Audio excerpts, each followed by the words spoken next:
Hello mga langga! Kamusta kayong lahat? Gagawa ko ng kanin kasi naluto ko na yung ulam namin kaninang umaga, no? Kasi maaga ako nagigising pagka ganito may pasok. So gagawa akong kanin mga langga. So ang ulam namin ngayong araw, lokia, patata. Okay? Meron tayong patatas dito, tsaka lokia. Ang tawag sa atin ng lokia ay saluyot, no? Inano siya, giniling, no? Nasa luyot. Ayan. So, ito yung pagkain namin ngayong araw, tsaka manok. So, ngayon lang ako gagawa ng ng kanin kasi nga naglinis muna ako bago ko magsaing. Ayan. So, kamusta kayo mga langga?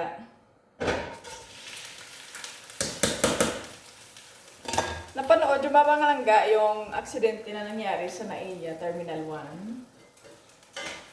Sobrang nakakalungkot mga langga, no? Yung pangyayari sa Airport Terminal 1.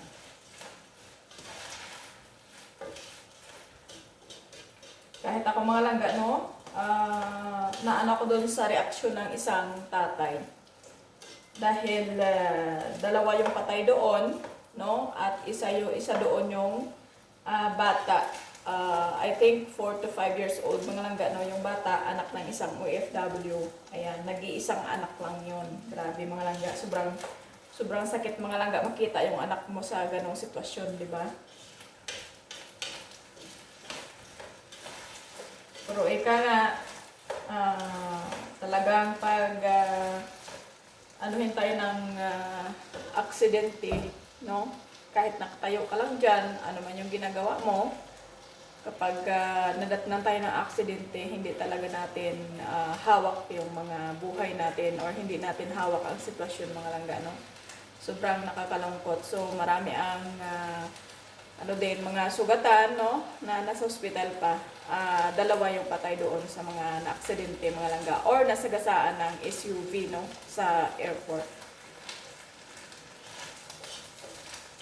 So actually mga langga, yung SUV I think mga langga palabas na yun or paalis na. At siguro nagkamali siya ng apakan na accelerator mga langga, no? Imbes na preno, ang apakan niya gasolina yung naapakan niya mga langga. So dire-diretso talaga mga langga, no? Malakas talaga yung salpok niya doon sa ng NAIA Terminal 1. Sobrang damage din yung unahan ng sasakyan. Ayan, so, pansin ko mga langga, yung sasakyan, automatic. Automatic siya, no? Kasi, pag hindi ka sanay magdala ng automatic mga langga, talagang mayroon kang kaba, no? Sa dibdib. So, lumalabas ang balita, hindi sa kanya, no? Siguro may hinatid lang siya na doon sa airport, no? Kaya nagamit yung sasakyan. So, hindi natin alam kasi hindi ko rin napanood yung full video mga langga. Actually, yung mga napapanood ko, yung mga maiksing video na ina-upload sa Facebook, no? Sa lahat ng social media. So, napanood ko rin yung talagang, yung pag hagpas niya doon sa mga tao, no? Sa entrance. Yung karulok ng sasakyan, grabe. Ang pinakamasakit pa mga langga, yung anak ng isang OFW. Yon ang pinakamasakit, no? Sa isang magulang. 'Di ba? Kasi hinatid lang yung papa niya doon sa airport. Mga langga, nung nandoon na daw sa airport yung tatay, tsaka nangyari yung aksidente. Ayun, so hindi naman natin no? Hindi naman natin maisip na talagang mangyari yon sa ganong oras talaga mga langga. So hindi nakaalis yung tatay niya, imbes na makaalis, no? At makapunta ng abroad, makapagtrabaho ulit, hindi na nakaalis. So, masasabi na lang natin doon sa mga namatayan, no, na condolence na lang sa kanila. At siguro hindi naman talaga sinasadya ng driver, but accidentally talaga na mayroong namatay at maraming nasugatan doon sa pangyayari, mga langga. So, nangyari yun nung Sunday at mga langga nung Sunday morning, nangyari.